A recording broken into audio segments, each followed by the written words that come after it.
technical difficulty here at the beginning, but we're going to go ahead and call the meeting to order. I'd like to say that all three commissioners are here, the administrator and the clerk of the board. So at this time, I would ask you to please rise and join me in the Pledge of Allegiance. I pledge allegiance to the flag of the United States of America and to the republic for which it stands, one nation, under God, indivisible, with liberty and justice for all. Okay, the first item on the agenda is office business vouchers.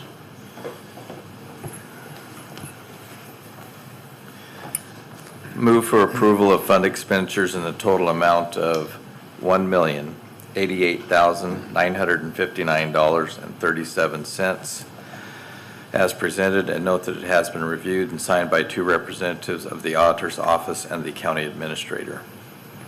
Second. There's been a motion and a second. All in favor say aye. Aye. Aye. Is that the one and only? It is the one and only Takes today. us down to the consent agenda. There are 7 items on the consent agenda. Move for approval of consent agenda items 1 through 7 as presented. Second. There's been a motion and a second for the 7 items on the consent agenda. All in favor say aye. Aye. Aye. Aye. Moves us down to Commissioner Administrator updates. Mr. Johnson, you want to lead us off? Yes, good morning. About 3 or 4 different things that I've been spending most of my time on the last week. We've had some additional proposals come in on requests for ARPA funding that we're reviewing, and we'll be presenting those items to the board at a later time. We have our next quarterly report on ARPA due to the U.S. Treasury at the end of this week. Shirley Jones and I are working on that, mostly Shirley, but we're putting that together. Should be able to file that timely. I've had some discussions with the auditor's office regarding our financial software.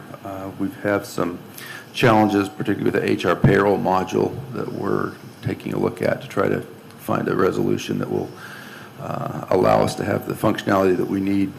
We're growing concerned that the product that we currently own through Central Square, one solution may have some limitations there, so we're working on trying to get some action from the vendor as well as look at possible alternatives for that. I had a meeting with the City, Port, School District, College.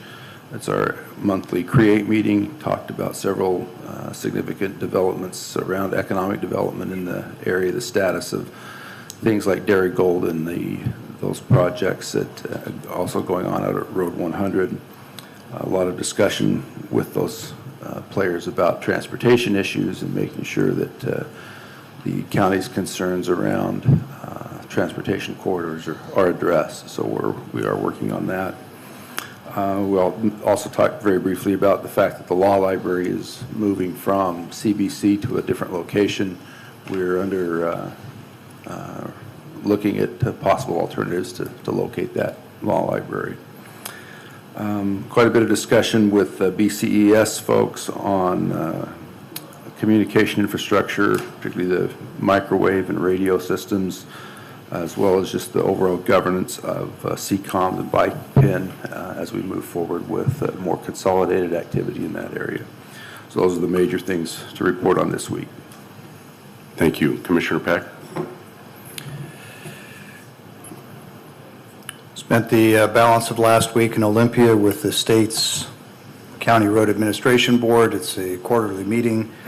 For those not acquainted with the CRAB Board, as it's known, it's the state agency that distributes all the gasoline taxes collected in the state out to the various counties, oversees and ensures the certification of county engineers and public works staffs throughout the state.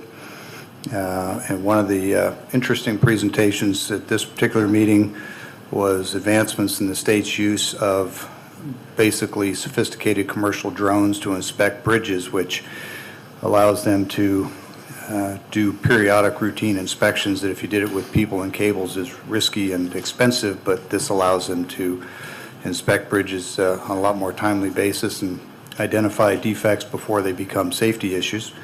It's a much longer presentation than that, but it's good use of technology. Had the WASAC weekly virtual gathering yesterday. It was primarily centered around the National Association of Counties candidates for second vice president, which is the track to become president of the National Association of Counties. And Hanford Area Economic Investment Trust meeting yesterday to approve some financial matters. Thanks.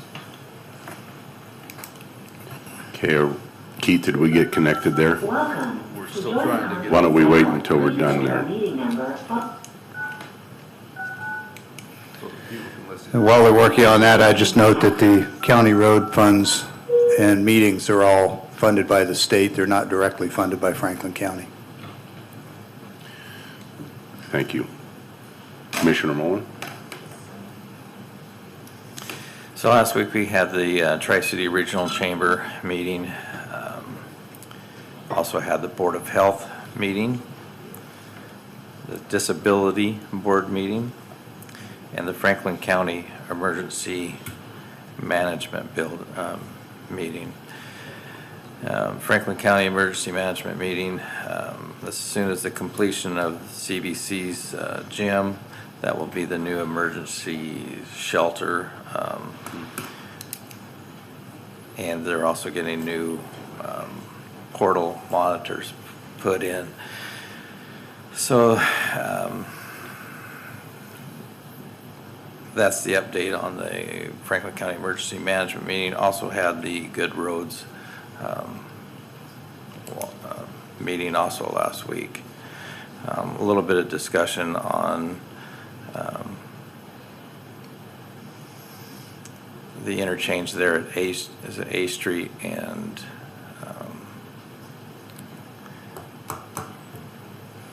maybe what, I-82 West, I believe, or I-82 East. Highway 12. Highway 12, thank you. There is some possible discussion there as far as the possibility of putting roundabouts in, but at this point, the DOT doesn't feel that the traffic is going to be increased all that much by Amazon, which I kind of find that hard to believe. But anyways, that's my update from last week. Thank you. Thank you. Update, budget meeting. Franklin County's looking very well as far as our budget because sales tax is still on the up. Ben Franklin Health District meeting, Hanford Communities meeting, and then, of course, the Franklin County Emergency meeting. I also got a call from a gentleman by the name of Nathan Metzner who called and asked, when did they put these motion detection signs and stoplights on Ironwood and Garfield? And I said, well, they've been there for quite a while because we've talked about them in previous meetings, and I think that's a good addition to our county. And he says, yes. He goes, I'd just like to thank whoever's responsible because at that intersection, he got hit by a car at an extremely high speed and is lucky to be alive. And he's very thankful for those signs being installed because it alerts people that they need to stop. So I think that is something that's really beneficial in our county. And Craig, I thank you guys, you and Matt at the time was here. That is a good addition. I noticed them as soon as they went up. I think they're great. And the last thing is after our last meeting, I have an old adage that I listened to Ronald Reagan, and it's trust but verify. Now, there was a lot that was brought out about Robert's Rules of Order, and I instructed the clerk to please research the other counties and find out how many are in this Robert's Rules, and it has taken it as a, they actually passed a resolution and adopted them. We've had 13 counties reply. 11 of them say no. They were asked 3 questions. Do you have a resolution to follow Robert's Rules explicitly? Strict, hard rule in your county. 11 of the counties said no to that. Do you have a resolution to follow it as a guideline? 11 counties said no to that. Do you follow it as a rule of thumb without formal documentation? They all said yes to that. And that's Walla Walla, Grant, Lewis, Jefferson, Ferry, Okanagan, Ponderay, Skamania, Chelan, Mason, Snohomish, and Franklin. 2 counties, Spokane and Benton, have adopted a resolution. So I'd just like to point out that so far we've heard from 13 counties, and the majority of them do not have a resolution on the books. And I myself find it very hard to show a commissioner the credibility when he starts throwing numbers out and he hasn't researched it himself. And this is one county, Mason, said that they will not advise by their attorney to not formally adopt Robert's rules. And so I just want clarity on the situation, that we're not out of compliance here. And according to the RCW, it specifically states that the council shall determine its own rules and order of business, and may establish rules for the conduct of the council meetings and the maintenance of order. At the desire of any member, any question shall be voted upon by roll call, and the ayes and nays shall be recorded in the journal. And then the parliamentarian, who is Ann McFarland, she writes in here that people sometimes ask me, well, we don't use Robert's Rules of Order, so we don't have to worry about meeting procedure. As you know, in Washington State, local government bodies have the right to establish rules of order for their meetings per RCW 35A.12.120, which states the council shall determine its own rules and order of business and may establish rules for the conduct of the council meetings and maintenance of order.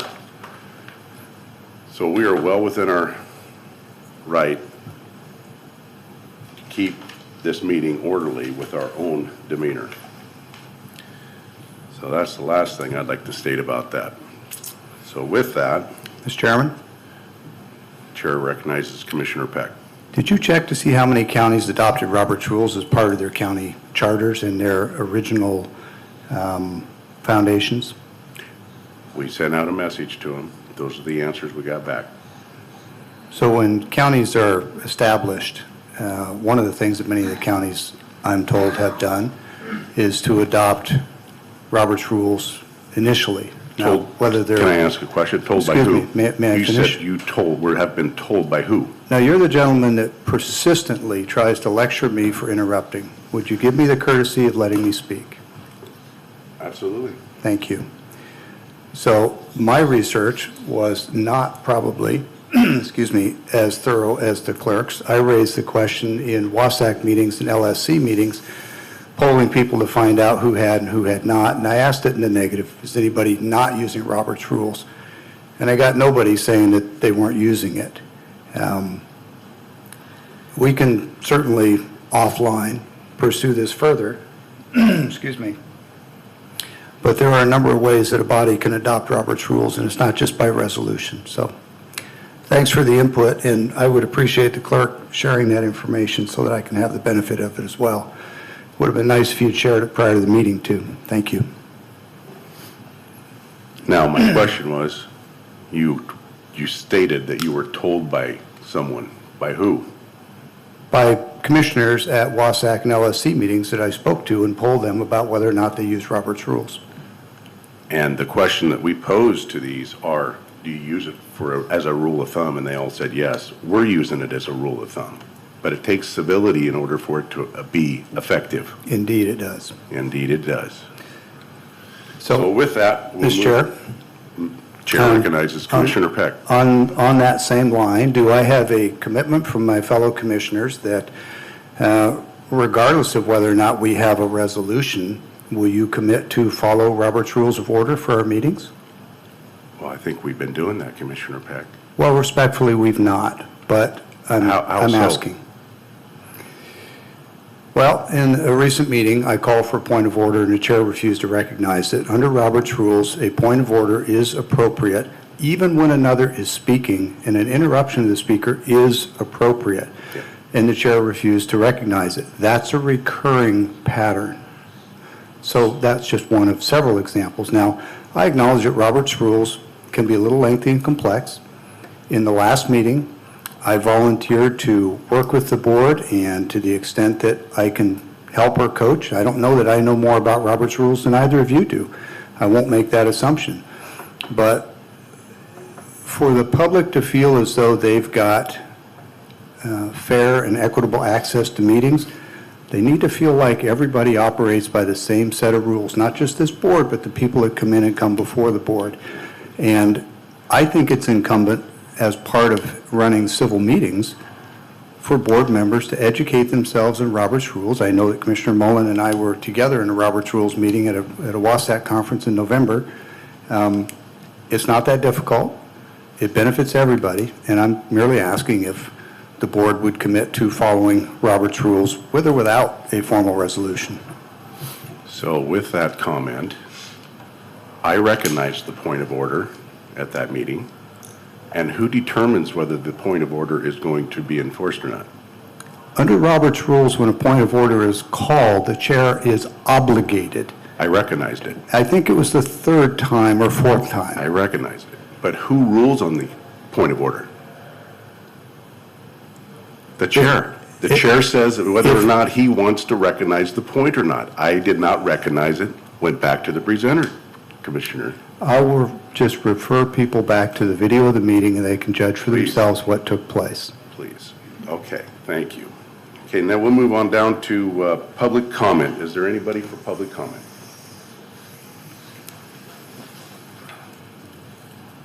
Good morning, Commissioners. My name is Vlad Savchik. I'm part of Hungry Gen Church as a pastor, and also lead a charity called VSM. Our Ukrainian community is located on 3203 West Sylvester Street, Pasco, Washington. Our church recently established a 501c3, a nonprofit organization called VSM Charity to collect donations to provide humanitarian assistance to some of the millions of refugees who have fled war in Ukraine and who are now in Poland and other countries. Our church recently have sent a group of people to Poland who stayed there for a few weeks, and as well as actually a person who is living there right now. And we have sent groups of people to the Mexican border to help with the refugees, to assess the situation on the ground and how we can better assist people who are fleeing the war-torn Ukraine. Right now we see about 5,000 Ukrainian refugees in our area, including myself, who came here some 20 years ago. Our church wishes now to help receive and resettle new refugees who wish to come here. Our plan is very simple. We want to bring about 50 to 60 Ukrainian refugee families who plan to come to the Franklin County. We want to help them to find housing, food, clothing, transportation, and other essential services. We know that some of them suffer from PTSD and will need mental health and counseling. We will want to assist them to have access to this care. We want to meet with the school district to help develop educational program for the children.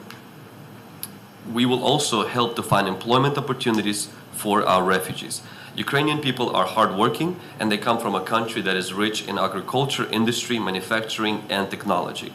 I know that they will make a positive influence on our local community if they're given the chance.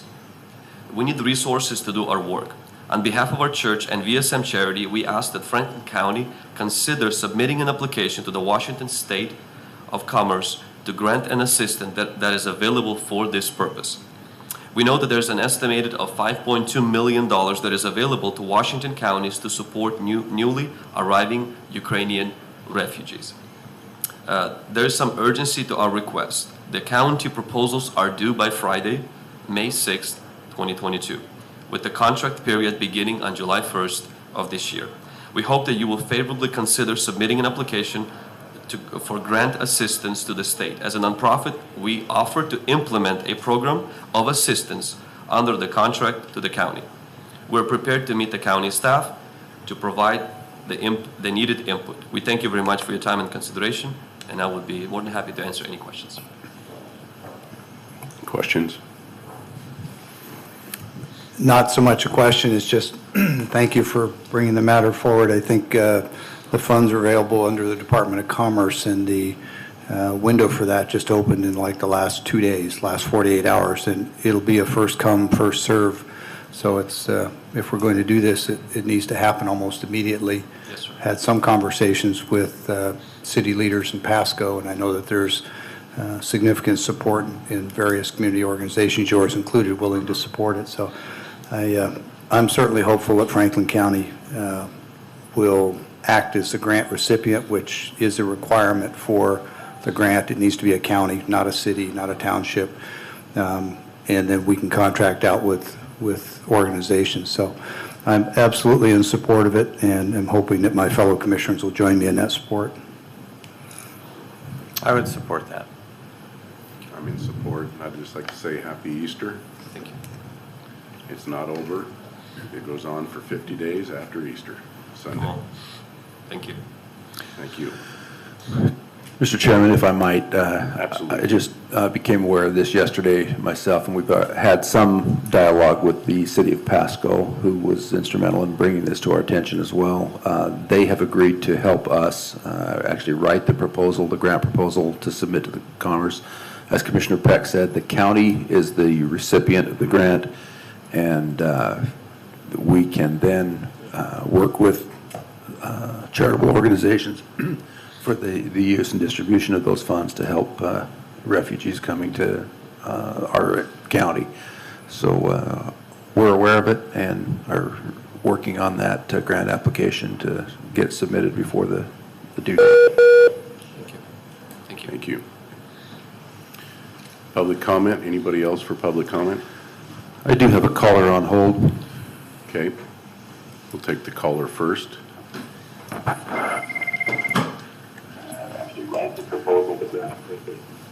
Good morning. Is this Luanda?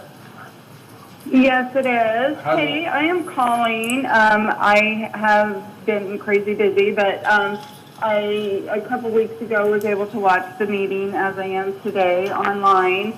And just a couple of things that I was recommending is, I don't know, maybe it's there, maybe you have that, but with the whole, the vehicle and the accident issue, I spoke to the coroner and I asked him why he would be the one to go and get estimates for the accident, not the public works manager dealing with it. And he, at the time, said he didn't understand the process. You know, he'd never dealt with it before. He thought he was supposed to. And I just think that maybe it would be good for everyone, including the public, to understand the process and the rules.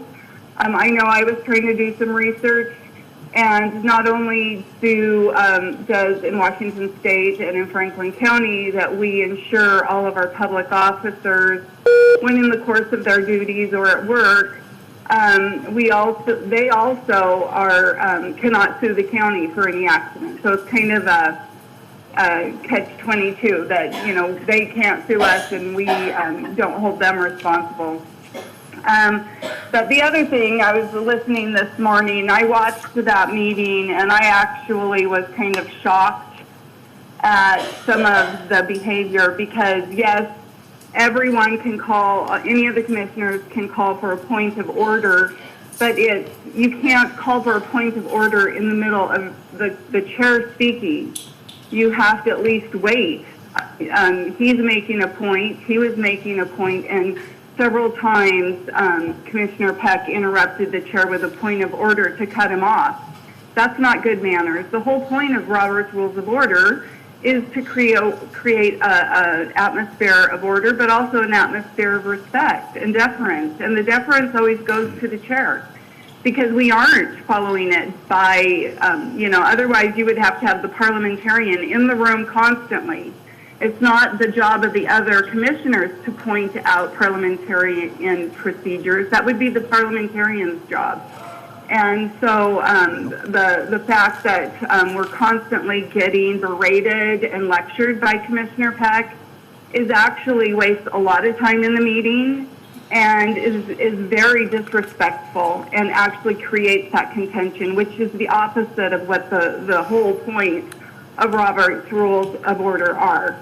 So I hope going forward that there can be more respect given, and that we can stop this, silliness, because that's what it really is. So thank you. Bye. Thank you. Public comment? My comment is more in a form of a question and a request. Franklin County, I believe, was established in 1883. Somewhere will be those documents establishing that county when it was split from Whitman, and I'm sure some of the rules that you're talking about will be there or in subsequent documents follow up with that. In municipalities, county governments, Robert's Rules of Law are generally followed in some form or fashion. So my request of you is, let's get copies of those rules. Let's get copies of the document that was established in 1883. Let's look at it. Let's all agree to get along, and let's just try to generally follow the rules so we can get about county business, which is serving the citizens of Franklin County, so we can move along with that. Secondarily, the vehicle accident. There is procedures and there is policies, and if anybody is interested, I could show you what you're supposed to follow or how it's supposed to be done, and then in the end, the insurances, they decide who pays what, not commissioners, not anybody else, and there is policy and there is practices that have been established in the county. And I tell you that being someone that kind of routinely backs into things, just so you know. So I would request that you actually do that. Actually get a hold of the policies and the practices and what's established, review them, and then reconsider your decisions after you review those processes, so that we don't open Pandora's box. Because the way I was left with the comments the other day is, we have now told every employee in Franklin County to and from work, you're involved in an accident in your private car, the county's going to pay for it. That's a terrible precedent to be setting, and we shouldn't be doing that. Thank you. Anybody else for public comment?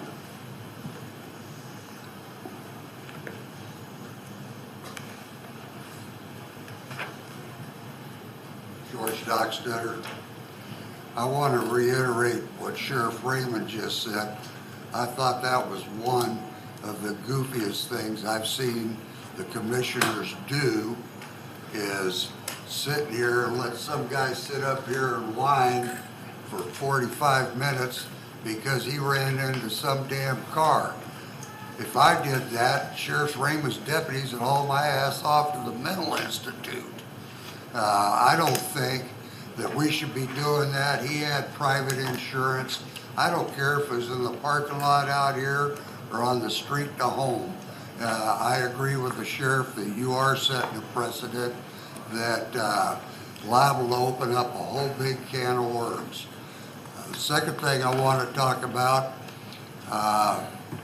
is this ARP money that was presented last week, a list of items that would like to be funded, could use the funding for purposes from sewer plants on down to whatever it is on that list to track. I think that $4.5 million that was unallocated should be put into the general fund as lost profits from COVID, so we can have a cushion. Everybody says our revenue was up and we were doing fine, and we probably shouldn't take that money for lost profits, but you don't know what our revenue would have been if it wouldn't have been for COVID. All the restaurant sales tax and everything that was lost during that time frame sure as hell probably amounted to more than $4.5 million, and I'd like to see that money put into the reserves of Franklin County instead of just trying to come up with more pet projects we could spend it on. Thank you. Thank you. Anybody on the phone, Keith? No. Anybody else for public comment? Hearing none, we'll move down to administration office business. Mr. Johnson? Yeah, the only thing I have left this morning, Mr. Chairman, is a request for an executive session. If you're prepared for that, I will make that request.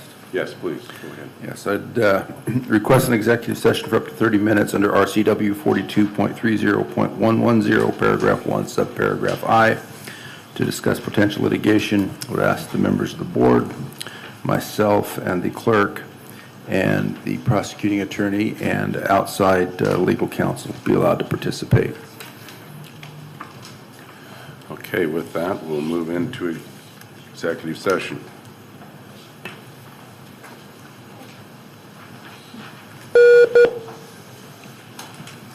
Sorry.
Yes.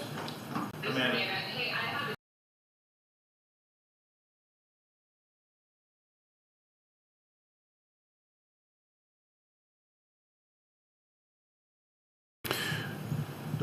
We've come out of executive session.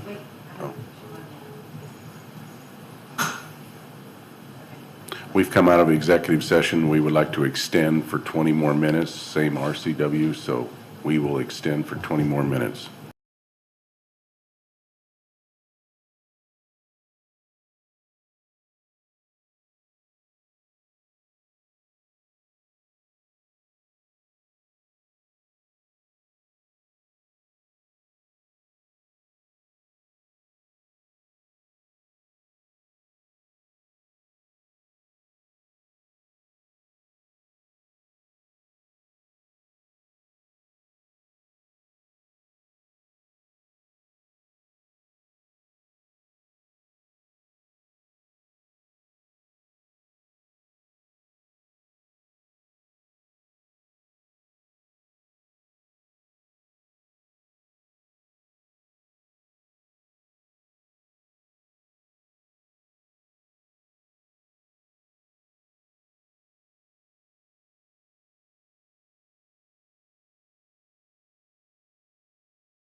We've come out of executive session. We're going to extend for 10 more minutes.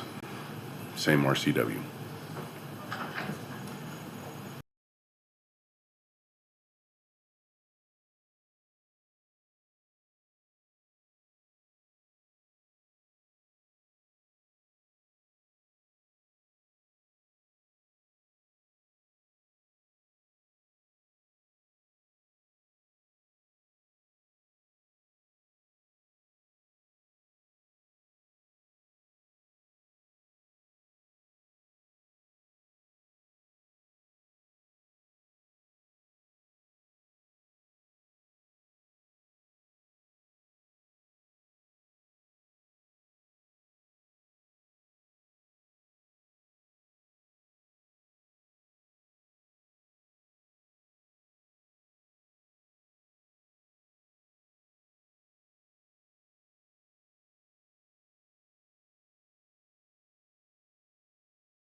So how much, we about there, Karen? We're about 2 more minutes or a minute and a half? Do you need the exec session for any other discussion related? I don't think so. Okay, I'm gonna open the door. Yep.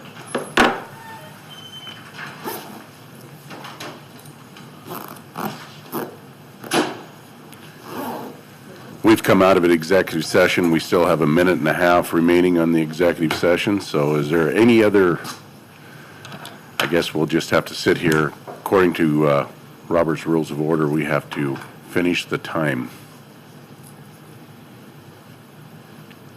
of the exec session. We still got 1 minute to go.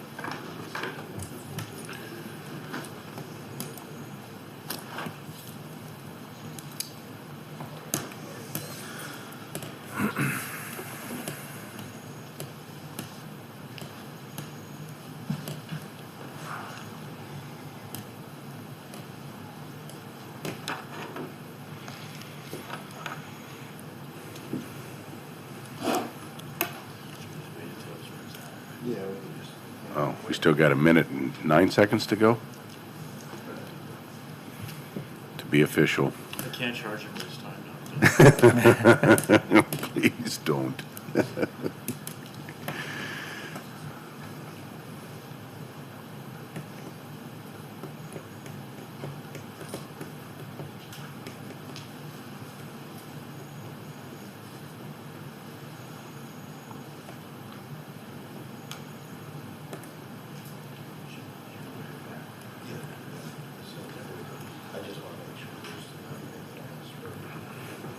Just give me the sign when we're there.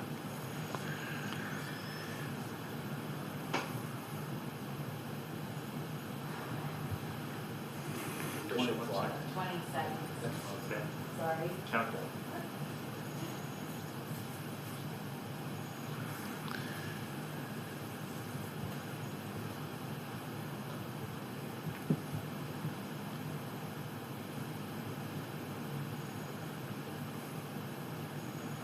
Okay, the executive session is now over. We're back to regular session. Is there any other business for the good of the county? Hearing none, this meeting is adjourned. Thank you. Thanks, Francis.